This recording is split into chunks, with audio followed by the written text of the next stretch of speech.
സ്റ്റാറുകളെ വെച്ച് സിനിമകൾ ചെയ്തിട്ടുണ്ട്. ശ്രീ മമ്മൂട്ടി അഭിനയിച്ച സൂര്യമാനസമുണ്ട്, സുരേഷ് ഗോപി അഭിനയിച്ചിട്ടുണ്ട്, കുറേ പേരുണ്ട്. സൂര്യമാനസത്തിലെ മമ്മൂട്ടിയുടെ ക്യാരക്ടർ പുട്ടുറുമീസ്. അതെങ്ങനെ തോന്നി? കാരണം ഒരു സൂപ്പർ സ്റ്റാറായിട്ട് നിൽക്കുന്ന ഒരു താരപദവിയിൽ നിൽക്കുന്ന പെണ്ണുങ്ങളെ ഏറ്റവും കൂടുതൽ വളരെ ഇഷ്ടത്തോടു കൂടി നോക്കുന്ന ആ ഫേസ് പുട്ടുറുമീസിൻ്റെ രൂപത്തിലേക്ക് മാറ്റിയതല്ലേ? അല്ല, അത് യഥാർത്ഥത്തിൽ പറഞ്ഞാൽ ഇപ്പോൾ എന്നെ സംബന്ധിച്ചിടത്തോളം എനിക്കിപ്പോൾ ഒരു വെറൈറ്റി സിനിമകൾ ചെയ്യാൻ ഇഷ്ടമാണ്. അത് വിജയ് തമ്പി എന്നൊരു സംവിധായകൻ ഇന്ന ജനസിൽപ്പെട്ടൊരു സിനിമയെ ചെയ്യൂ എന്ന് തിളയ്ക്കപ്പെടാത്തത്തോളം കാലം കുറച്ച് സ്വാതന്ത്ര്യമുണ്ടെന്ന് കൂട്ടിക്കോളൂ. അപ്പം മമ്മൂക്കയ്ക്ക് വേണ്ടിയിട്ട് ഒരുപാട് കഥകൾ ഇങ്ങനെ ആലോചിച്ചു. സാബ് ജോൺ ആയിരുന്നു സ്ക്രിപ്റ്റ് ചെയ്തിരുന്നത്. ഒരുപാട് കഥകൾ ആലോചിച്ചു. ആ കഥകളൊക്കെ പലതും അവസാനം വന്ന് നിൽക്കുമ്പോഴത്തേക്കും യൂഷ്വൽ പാറ്റേണിലേക്ക് വന്ന് നിൽക്കും.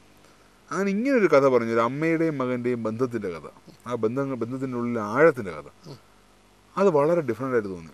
കാര്യം ആ മകനൊരു 10-40 പേരുടെ കരുത്തും 4 വയസ്സുകാരൻ്റെ ബുദ്ധിയുമുള്ള ഒരു മകനും ആ മകനെ കൊണ്ട് ജീവിക്കാൻ നിവൃത്തിയില്ല പലായനം ചെയ്യേണ്ടി വരുന്നതിന് അമ്മയുടെ കഥ എന്ന് പറഞ്ഞു.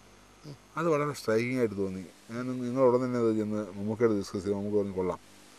അപ്പം ഞങ്ങൾക്ക് ആ പാട്ട് പേടിയുണ്ടായിരുന്ന ജോബി നേരത്തെ ചോദിച്ചതുപോലെ ശ്രീ മമ്മൂട്ടിയെ പോലെ ഇത്രയും ഗ്ലാമറസ് ആയിട്ടുള്ള ഹീറോ, ഞാൻ ഗ്ലാമറസ് ആയിരുന്നു അണ്ടർലൈൻ ചെയ്ത് പറയും. കാരണം മലയാളത്തിൽ ഇപ്പോൾ ഉള്ള ഏറ്റവും വലിയ ഗ്ലാമറസ് ആയിട്ടുള്ള, കാരണം ഒരു തികഞ്ഞ ഒരു പുരുഷ രൂപമുള്ള ഒരു ഹീറോ, അങ്ങനെ ഒരാൾ ഇങ്ങനൊരു ക്യാരക്ടർ ചെയ്യുമ്പോൾ ഒരു വേഷപ്പകർച്ച ചെയ്താൽ ആൾക്കാർ അക്സെപ്റ്റ് ചെയ്യുമോ എന്നൊരു പേടിയുണ്ടായിരുന്നു. പക്ഷേ അത് ഏറ്റവും കൂടുതൽ ധൈര്യം കാണിച്ചത് മമ്മൂക്കയാണ്. അതിൽ രൂപം മാറ്റി പ്രത്യേക ഒരു വിഗ് പല്ല് വെച്ചു. അങ്ങനെ ഒരു എനിക്ക് തോന്നുന്നു ശ്രീ മമ്മൂട്ടി ഒരു ഗെറ്റപ്പ് ചേഞ്ച് ചെയ്ത് ആദ്യം അഭിനയിക്കുന്ന സിനിമയും സൂര്യമാനസവും.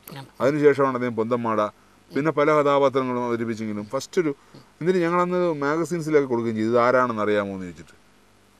കാര്യം അത്ര ഒരു എനിക്ക് ഓർമ്മ മാറി ഈ വേഷം കൊണ്ടിട്ട് ഇതിൽ പുറത്തിരിക്കുമ്പോൾ അറിയാതെ ആൾക്കാർ അറിയുന്നില്ല ആരാണ് നടനാണെന്ന് തിരിച്ചറിയാതെ പോകുന്നത്. അത് മൊത്തത്തിലുള്ള ബോഡി ലാംഗ്വേജിലും ഒക്കെ തന്നെ വളരെ ശ്രദ്ധിച്ചാണ് നമ്മൾ ആ സിനിമ ചെയ്തിട്ടുള്ളത്.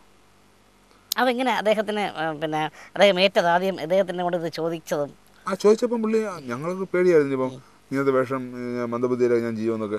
പക്ഷെ പുള്ളി വളരെ ത്രില്ലായിട്ട് തന്നെ എടുത്തു. അതിനുവേണ്ടി ഒരുപാട് ബുദ്ധിമുട്ടി. കാരണം ഈവൻ ഡബ്ബിങ് പോലും തന്നെ ശബ്ദമൊക്കെ മാറ്റി പല രീതിയിലും കഷ്ടപ്പെട്ട് തന്നെ ചെയ്തത്. റിസൾട്ട് അതുപോലെ തന്നെ ഉണ്ടാവുകയും വളരെ നല്ല റിസൾട്ട് ഉണ്ട്. കാരണം അതുകൊണ്ടാണ് ഇപ്പോഴും ജോബിയുടെ ചോദിക്കാൻ കഴിയും. സൂര്യമാനസ ചോദിച്ചു ഇത്രയും ജോബിയുടെ മനസ്സിൽ ഓർമ്മിക്കാൻ കാരണം എന്താ? അതിന്റെ വിജയം തന്നെയാണ്. അല്ല, ആ വിജയം എന്ന് വെച്ചാൽ ആദ്യം ആൾക്കാർ മനസ്സിൽ നിൽക്കുന്നു. എനിക്ക് എൻ്റെ ജീവിതത്തിൽ ഭയങ്കരമായ ഒരു അനുഭവം പാടത്താറുണ്ട്. ഞാൻ ഇടയ്ക്ക് ദുബായി പോയപ്പം ഞാൻ വെറുതെ മെട്രോ റെയിലിൽ ട്രാവൽ ചെയ്യുമ്പോഴത്തേക്കും ഒരു ഫാമിലി, ഒരു ഹസ്ബൻഡും വൈഫും 2 കുട്ടികൾ. ഹസ്ബൻഡ് എൻ്റെ അടുത്ത് ഇങ്ങനെ വന്ന് ചോദിച്ചു, ഇടയ്ക്ക് തടിയൊത്തി കുറഞ്ഞുകൊണ്ട് പെട്ടെന്ന് എന്നെ അവിടെ ഐഡൻറ്റിഫൈ ചെയ്യാൻ പറ്റുന്നില്ല. വന്ന് ചോദിച്ചു, മിസ്റ്റർ വിജയ് തമ്പി അല്ലേ ചോദിച്ചു. അതെ, എൻ്റെ പേര് ഇങ്ങനെയാണ്. ഞാൻ പുള്ളി ഒരു എഞ്ചിനീയറാണ്, വൈഫ് MBA കാരിയാണ്. അപ്പോൾ അവരവിടെ വലിയൊരു ഇത് വർക്ക് ചെയ്യുന്ന കുട്ടികളെ പരിചയപ്പെടുത്തി. ഞാൻ നിങ്ങളുടെ ഒരു ഭയങ്കര ആരാധകനാണ്, നിങ്ങളുടെ ആദ്യത്തെ സിനിമ തൊട്ട് ഞാൻ എല്ലാ സിനിമയും കണ്ടിട്ടുണ്ട്. എൻ്റെ സിനിമകളിലെ ഓരോ സീൻസും രംഗങ്ങളും പുള്ളി പറയാൻ തുടങ്ങി. ഭയങ്കര, കാരണം എൻ്റെ ഒരു ഭയങ്കര എക്സ്പീരിയൻസ് ആയിരുന്നു. കാരണം ഞാൻ പോലും ഓർക്കുന്നില്ല എൻ്റെ സിനിമകളിലെ സീൻസ്. അദ്ദേഹം ആ ഓരോ സീൻസും പറഞ്ഞു. അപ്പോൾ ഞാൻ ഇതിൻ്റെ അവസാനം ചോദിച്ചു, എന്തോ അദ്ദേഹം എൻ്റെ അഡ്രസ്സ് തന്നു, ഫോൺ നമ്പർ തന്നു, പക്ഷേ എനിക്കത് മിസ്സായിപ്പോയി. അദ്ദേഹം ഇത് കാണാൻ സാധ്യതയുണ്ടെങ്കിൽ എനിക്ക് അദ്ദേഹം എന്നെ ഒന്ന് വിളിച്ചാൽ കൊള്ളാം. കാരണം അങ്ങനൊരു എനിക്ക് ഭയങ്കര ഒരു ഇഷ്ടം തോന്നി ആ ഒരു വ്യക്തിയോട്. നമ്മളെപ്പറ്റി നമ്മൾ ചിന്തിക്കാത്ത കളഞ്ഞ കാര്യങ്ങളും അദ്ദേഹം ഓർത്ത് വെക്കുന്നു എന്നുള്ളത്.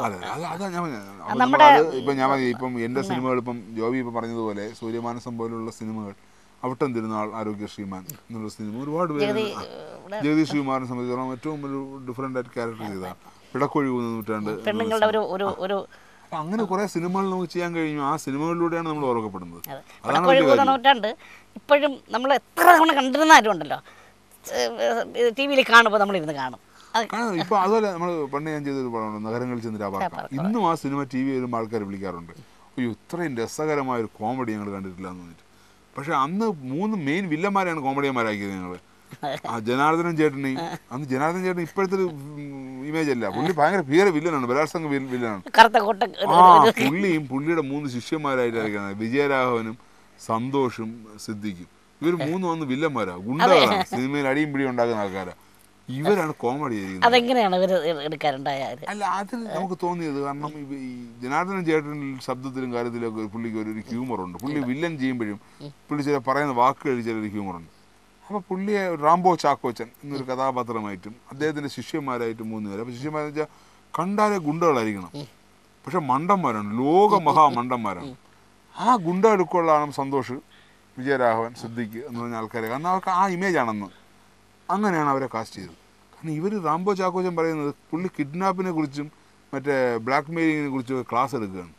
അപ്പോൾ പുള്ളി പറഞ്ഞു അതിനുവേണ്ടി ഞാൻ ഒരുപാട് സിനിമ വന്നിരിക്കുകയല്ലേ, അത് കണ്ട് പഠിക്കണ്ടേ, മറ്റേ പുതിയ പുതിയ ഓപ്പറേഷൻസ് പഠിക്കണ്ടേ. അപ്പം ഇവർ പറയണതൊക്കെ ഭയങ്കര സീരിയസ് ആണ്, പക്ഷെ ഉണ്ടാക്കുന്ന ഇമ്പാക്റ്റ് ഹ്യൂമറാണ്. വിജയ് സംപി സാറിൻ്റെ സിനിമയുടെ ലോകം ഇവിടെ തീരുന്നില്ല. നമുക്ക് അടുത്ത എപ്പിസോഡിൽ വീണ്ടും കാണാം.